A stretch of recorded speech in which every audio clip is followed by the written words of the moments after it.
third of the skills is it's a teamwork skill. Okay, and let me set you up with that. Talk about Iceland. Iceland has a 4-day work week.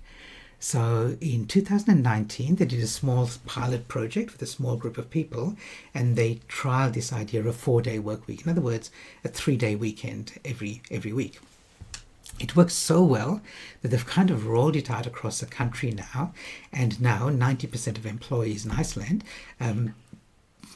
operate a 4-day work week. It doesn't mean that it's the same 4 days, but the norm in Iceland's workforce and employment, and just the way that what people expect, just like we expect the norm to be a 5-day work week, in Iceland they've said everyone can have an extra day, and it's really good. It's really good. Now the challenge is, because they're not saying everyone has Friday, Saturday, Sunday, there are going to be times that people are going to be working, different people are going to be working shifts and so on, and people might be job sharing and covering for other people on the day that they're not working. And that's difficult for leaders and managers.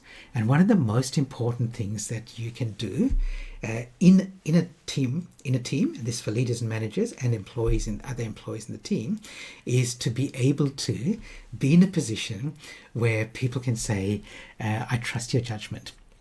So when you're talking about things like 4-day work week or even hybrid work and other forms of flexible work, it's no longer enough to just go, I can see what you're doing and you can come up to me anytime and ask me a question, because that's not possible. That is possible in a physical office where everyone's there all the time, but it's not true when you've got hybrid work, flexible work, 4-day work weeks, part-time work, shift work, and there's people covering shifts and so on.